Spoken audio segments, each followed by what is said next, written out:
to The Edge of Madness. I'm your host, Rusty. And I'm Mr. J. Tonight's episode is on La Lechuza. Yes.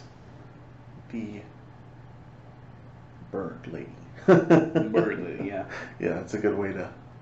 Bird, witch, harpy, ghost. Yeah, I mean, there's a lot of... thing. Like, there's a lot of things she's based off of.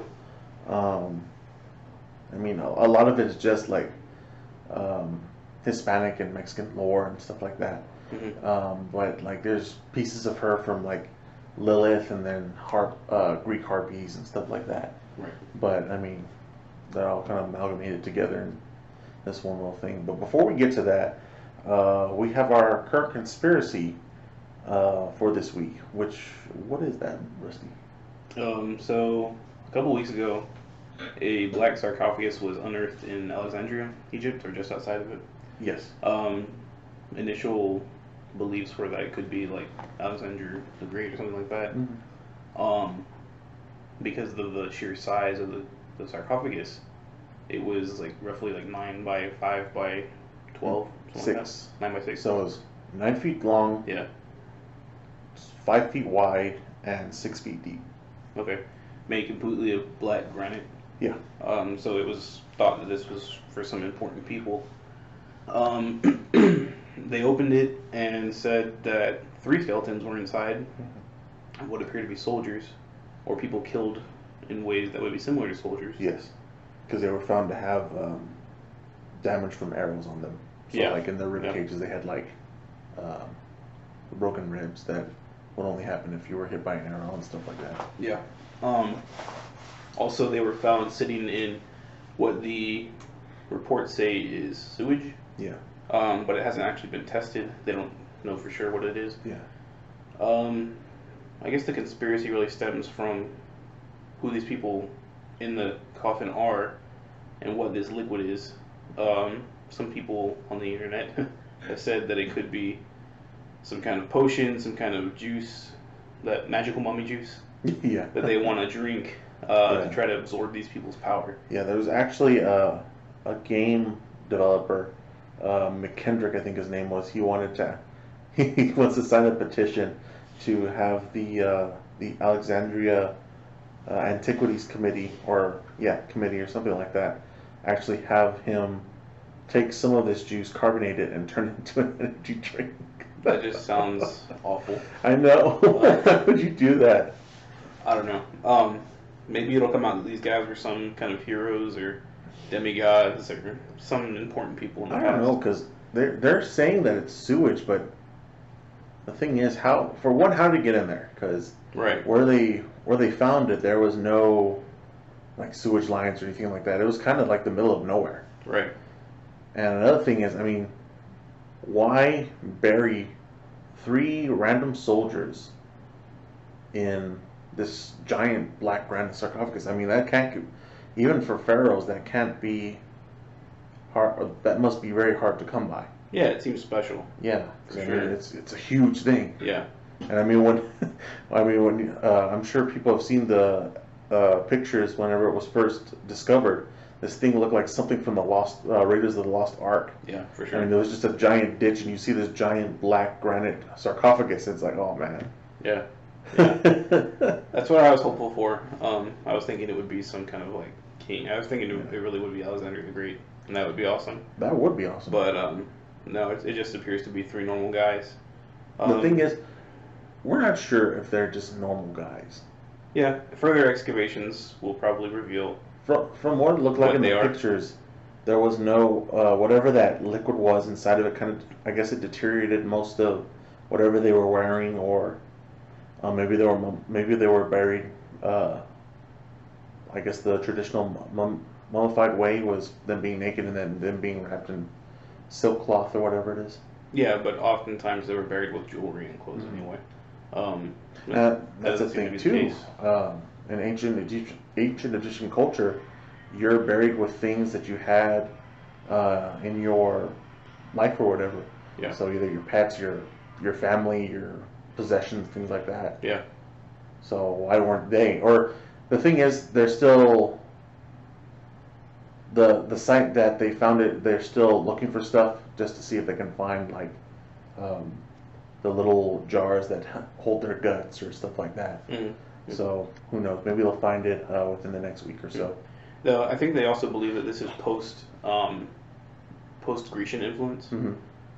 So there was going to be some Greek influence in their culture as well. This is the time when Egypt and Greece were kind of How did the Greek part of handle the their same dead? empire. Alexander the Great conquered. Yeah. Yeah. How did the Greek handle their dead? I don't know. I'm not sure, but I think they continued with the Egyptian practices for the most part in Egypt. So like mummification and all I that. think so, yeah. Or at least sarcophagi. Okay. But this is all, just assuming that the preliminary reports are true.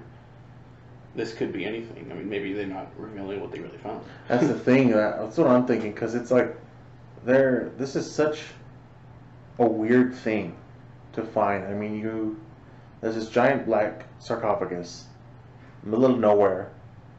It looks like it has little runes, and didn't it say that the runes on it depicted like a curse of some sort? I'm not sure if it said that, but that is common for tombs in the area. Yeah. Yeah, and at the time. So. And the thing is, too, they weren't. This wasn't like a burial site, was it? That they found them in. I don't know. From what I understand from the original reports, it was in a place that was like otherwise unknown. It wasn't in the graveyard. It wasn't in the Valley of Kings. It was some random place outside of Alexandria. Yeah. Yeah. So not a place you would typically find the dead or tombs of royalty. But there it was. And this mystical juice. I don't buy that it's sewage. Neither do I. It may be associated with the curse. Because they said it had to have seeped in 2,000 years ago. Yeah. And if that's so, why would it still be there? Right. It would have evaporated. Yeah, it would have evaporated by that time. Yeah. So it could be some kind of liquid that they put in there to hurt whoever opened it or try to hurt whoever opened the grave. If that is, I mean, if it's like some kind of virus. Oh yeah, some nasty stuff. Like in Tut's grave, the curse ended up being diseases and bacteria that were in the grave for thousands of years. Yeah. No one had immunity to. So if it's a case like that, I could buy it. I could buy it more easily. Or maybe they did find someone important, and they just don't want to release that information yet. I don't know what impact that would have on the real world if they did find someone so important. But I mean, I don't know. It's tough to say with these kind of finds. We're going completely on the information from the news companies and from the archaeologists who are on the site. Well, so far from what I understood from what I read on it, it is the Alexandrian Antiquities Committee that is in charge of this whole thing, and they actually moved it to the Alexandrian Natural History Museum. So that's where they're going to be studying it now, from what I understand. So who knows what is going on there? Yeah, kind of fishy. Yeah. Other than that, that's all I've got for the current conspiracy. Yeah. Time will tell what it actually is. Yeah, we'll keep up with that. And if anyone else has any input on the sarcophagi or the sarcophagus or anything like that, let us know. Anyways, let's get on with our main topic of the day. It's going to be the La Lechuza. The owl. La Lechuga, the lettuce. The lettuce. No, but this was something something local to southwestern America, and it's been in Hispanic culture for a long time. It's more of like, not a fairy tale, but something that older adults would say to kids to keep them in line and stuff like that. It's one of those things. It's like a gooey or something like that. But there's a lot of like different things that go, because it's more than that, because there are people who that say that they have seen this creature. So let me give you a little bit of backstory. So Lechuza is in southwestern and Hispanic folklore, dating back to colonial times. Uh, Lechuza is of Spanish origin. Lechuza just means owl, so it's the owl. Um, but it's like it's more than that. It's a witch-like creature that has the body of an owl and the face of a woman. It's known to have big claws and talons, glowing yellow eyes, and a screech. You know that the Lechuza is near because you can hear a screech like it's half bird and half woman. It's like really like if you were to hear it, it would like give you goosebumps. And So it's definitely different than a typical owl. oh yeah, definitely. Yeah. It's a lot bigger than an owl. Okay. For the people who have seen it, it has the face of a woman too. Mm-hmm. So I mean, the people who have seen it, it's a bad omen to see this creature, and it can signify the death of a person or something like that. There's also been reports of Lechuza coming into your house at night and stealing your kids or taking you in the middle of the night if you're out in the woods or if you're in a road all by yourself late at night. Mm-hmm. Mm-hmm. So there are a lot of things. It sounds really similar to Mothman to me. The same kind It of. kind of is. It's got that like that feel to it, but it's not like I don't know. It's more it's more magical, I guess, Mm-hmm. because it's not because with Mothman I see that more based in like extraterrestrial and like science fiction and stuff like this. Is more just like folklore. Mm-hmm. Some like a fairy tale or something like that. Right. But the similarities are in the actions that they seem to have in the description. Mm-hmm. The big yellow eyes, the flying creature, the loud noises, Yeah. and the bad omen. Yeah. Okay. Being around bad things happening or disappearing children, those kind of things. I mean, this is obviously a lot older. Yes. A lot older myth, or legend, or real creature. I mean, if you believe it. But, what are some of our like instances where people have seen this? Is there any kind of like stories to that? Well, there is a story of a guy. He was a truck driver, Mm-hmm. and he was out. I think he was between Houston and I forget what the town it was, but one of those big highways. Mm-hmm. And he was out, or not highway, but one of those roads. And he was out late at night. Oh, it was probably, well, from the story, it was like 3 a.m. So it's the witching hour. Yeah, the witching hour. Yeah. He's falling asleep at the wheel, trying to keep up and stuff like that. And all of a sudden, he hears like a screech of an owl, and he's going probably about 60, 70 miles an hour. So he's freaking out. He's like, where did that come from?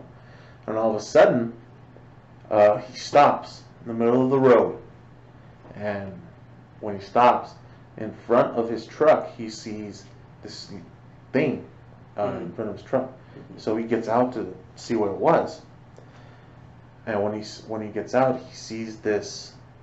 It almost looks like a bird, but it looks like it's crouching behind the light, and it looks like it had hair coming down from its head.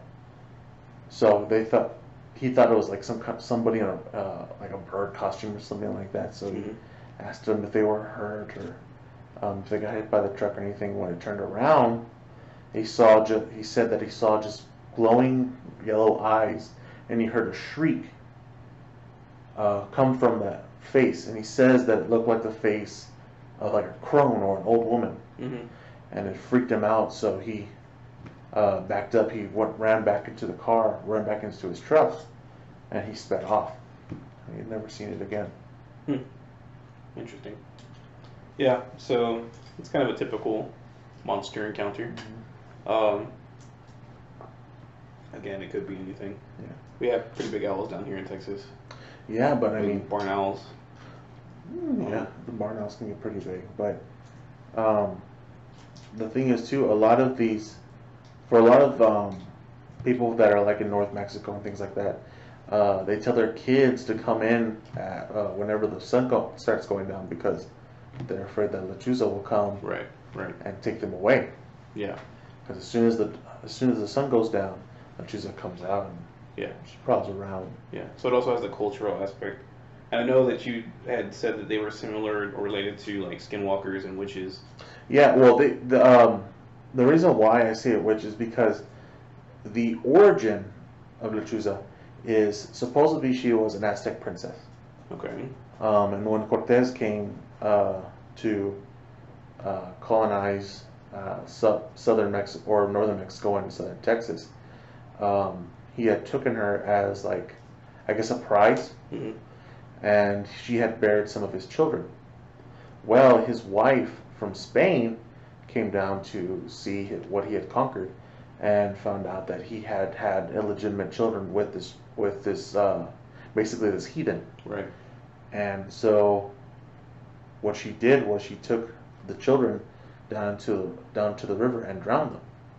Well, when the princess found out about this, she was heartbroken and everything like that. Mm. So what she did was she did this ritual where she basically summoned a demon or the devil, something like that. And she told him that she wanted to curse Cortez for taking the land of her people and everything like that, giving her so much misery. And she wanted his wife dead. Mm. So the demon said, "Okay, but there's a price to this. What you're going to do is you're going to be roaming the lands that Cortez had taken from your people, and you're going to be terrorizing these lands from now till the end of time." Uh-huh. And so she agreed to that, and the demon turned her into like this owl, this half owl, half woman creature, and the wife died, and from that day forward, she roams around the southern Texas and There it is. yeah, Yeah, there it is. southern Texas and northern Mexico. Okay. Yeah. Do we have any like historical basis for that, or is it just kind of a myth? Like I said, all of this is really based off of like folklore and Yeah. superstition, things like that. But people claim to have seen it. Yes. So that's an interesting thing too. Is that given it's part of the culture, Mhm. could people be imagining it? More than likely, it's because even then, whenever it's also said like if you were to see an owl or you hear an owl screech, Mm-hmm. that's a sign that Lechuza is near. So what you're supposed to do whenever that happens is you're supposed to either say the Our Father prayer, or you're supposed to say the Our Father prayer, or if you're at home, what you're supposed to do is you're supposed to get holy water and put a cross on your forehead, and that'll keep Lechuza from Right. taking you in the night. Keep the mystical piece away. Yeah. Oh, okay. Yeah. So, I mean, it's pretty typical of any southern Texas myths and legends. It's usually like some demonically associated beast, half Mhm. beast, half human. Usually a woman, actually. There's a lot of woman legends down here. The Donkey Lady, La Llorona. Yeah, so, I don't know, maybe it's like a cultural thing. This fear of witches, fear of demonic Fear of suffering, women. fear of women, yeah. Yeah. Fear of vengeful women, those kind of things. That's interesting. I think, I don't know, this one is one of those ones that's hard for me to buy. But I think what people are seeing in this instance is definitely, there's other circumstances that go into the happening. I mean, it's for And me, they're it's a imagining. way, like I've been saying, it's a way for people to identify an evil. Right. Because I mean, this is like there are many ways that you can use Lechuza to, uh, I guess, do whatever evil deed you want to do. Because there's also saying that some witches can summon her to do evil deeds, and if you're doing something that you shouldn't be doing, Lechuza will come and get you and stuff like that. It's just a way for, I guess, people, a way for them to identify what is evil and what is wrong, right, and for them to personify it. That way they know, I gotta stay away from this. That makes sense. Because I mean, if you're around a bunch of Hispanics and they hear an owl, they're all gonna be like, "Oh, it's Lechuza." It's real. It's funny. I know the culture is also really big on symbolism, and I think you're right Yes. in that it's like a symbol for the evil unknown.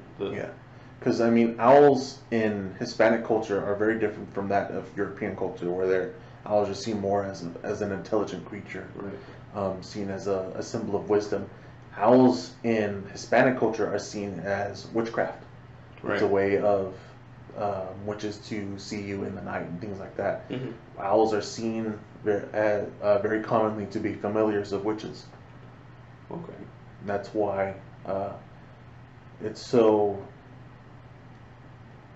I guess the main thing of Lechuza is that she has the body of an owl. Right.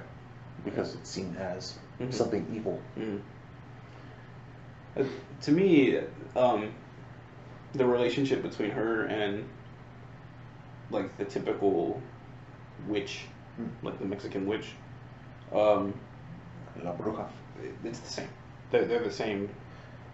Yes. Overall, creature condition.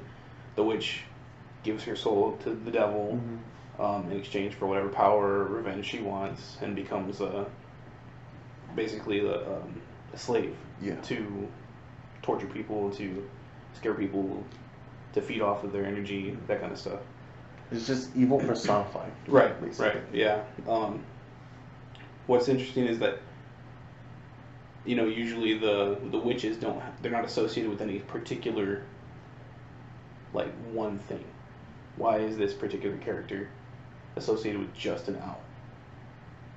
To me, that seems like kind of limiting, because most of the witch stories, they're conjuring other animals, or they're influencing other animals like wolves or coyotes, snakes, those kind of things. This creature is just associated with owls. Does that make sense? Kind of. Why? Like, why is that happening? Oh, why is it just owls, you mean? Yeah, with La Lechuza, why is it just owls, as opposed to like with any other witch, it's an influence over all nature? I'm not sure about that. Well, that's something to think about. Like I said, in Hispanic culture, owls are depicted as being evil things that have to do with witchcraft. Because even some of my family, they freak out when they see an owl or something like that. No, really, it's No, I buy it. I do. Even me sometimes, I'll hear a barn owl at night or whatever, and I'll be like, oh man. It's just kind of built in. Yeah, I guess so. I don't think it's more like, it's not the owl itself that scares us or like freaks us out. It's just the omen. Right. Because owls aren't necessarily owls. The owl itself isn't necessarily the evil. It's what it brings with it. It's the depiction that there's an evil presence near. So there's that, I guess. It's not necessarily the animal, because it's not just owls too. I mean, there's wolves, there's coyotes, black cats, things like that. I mean, you don't look at a black cat and say, "Oh, that's a witch." Yeah, no, the black cat is the symbolism of bad luck or a bad omen and things like that. So it's not the animal itself that you're worried about. It's the symbolism behind it and the omens that it will bring with it. But another question that kind of brings up is, in regards to like the black cat, or like walking under ladders or breaking a mirror. Everybody says those things, but they don't really believe them. And yet down here, people do believe those things. They believe them like they're real. They believe the owl really does carry bad things with it. Because because there are the way that Hispanic culture is, it's very word of mouth. It's very you sit with your grandma, your grandpa, and they tell you stories of these creatures or whatever that live in the night, and they have this certain energy to them, this certain magic to them that that can harm you. And they have instances like, oh well, my uncle saw this and this happened to him, or your cousin had a really bad accident and that was after they saw an owl or something like that. You know, it's not necessarily that they believe in that. It's just that it's connected to things. It's connected to bad things that happen within history. Not necessarily like major main history, but just like the history of a family member or right. The history of a town, things right. like that. Right. And that's different. As Hispanic culture, like I said, they're very story driven. Yeah, I get that, but I just don't see like in any given instance, like a story about my cousin has an accident or whatever. Like the owl was an important detail. Yeah, it's just weird to me. Because this goes in. Okay, say Lechuza, this happened in colonial times, whatever. Cortez saw the owl, his wife died, and they depicted that as that being the princess, and for some reason he saw the princess's face on the owl and says that was the creature, right, or whatever. Right. Well, that passed down from generation to generation to generation. Yeah. So there's a line of generations that believe that this owl is the cause of the evil. Yeah. So if something were to happen between those generations, where they either depict an owl, or they hear a screech of an owl, or they see a black cat, or all these things, right, then they're going to reference what they heard from their grandma or their mom or anything like that, and say that's what did it. I mean, nowadays with modern times, you don't think, oh, there's an owl right there, that's why my uncle croaked or something like that. Yeah, you just happen to notice the owl whenever he croaks. Yes. Yeah. I mean, common sense says it wasn't the damn owl. Yeah. It was something else. Right. Right. Yeah. But there's still that superstition and that mythical backing to it. Yeah, I get it. Yeah. Well, anything else to say about it? I mean, said it himself. That's the princess, our father, in the night. No, because I've already gone over everything. I mean, there are countless stories on. Oh yeah, it's typical Lechuza, South Texas folklore. Like everyone has their own story in some way. Yeah. It's just not one of the more common ones here in our area. No. Most of them here are like outside our area, like right outside our area. They're a little. I'm not as familiar with it. I'm more familiar with Donkey Lady and Yorona. Oh, that's real. Yeah. That's real prominent here. I wonder why it's so prominent here. Well, we have a creek here. Yeah, the Donkey Lady Creek. Yeah, that's why. What? I feel bad for saying this, but what is the Donkey Lady thing? I've always heard of it, but it was another one of those cursed stories. Like, some jealous woman was cursed with having a destroyed face. She goes on living as a wraith with a donkey face. Oh, okay. It's not like literally a donkey yet, but it's another kind of ghost story. So more like elephantism or. Yeah, something like that. Yeah. But there's that mystical kind of element to it. That whole she was jealous and she cursed her ex-lover or whatever. Mm-hmm. So she, because of her jealousy, was in turn cursed. Oh, okay. Then it's one of those became distorted or whatever. Yeah. Oh, okay. Yeah, because I've always heard it and things like that. those are one of the ones that are just like, oh, that's really dumb. But like Herona and all that. I mean, I'm sure, because I know Herona is based off of an actual like apparition. What's the name? The women in white. Yeah. Yeah, that's basically the Hispanic version of the woman in white, which is honestly the same thing. It's a banshee, wraith. Yeah, well, it's a woman who kills their children, right, and they walk wherever to that's atone pretty much for that. Whatever. It's pretty much like a global myth that everyone has their own version of that. Mm-hmm. Even banshees are like that, right? Yeah. But other than that, do we have any announcements? Well, I think next week we said that is going to be our final episode for the season until we can get our work stuff situated, right? Yeah. So next week will be our final episode for the season. Then we'll take a little hiatus to get everything set up because summer's going to be over and we're going to have to start our jobs again. Yeah. But we're not sure what the next story is going to be. I wanted to do something big so we can end with a bang until we come back again for season 2. But season 2 should be cool because now we're going to start getting into fall and we're getting into the Halloween stuff and everything like that. Yeah.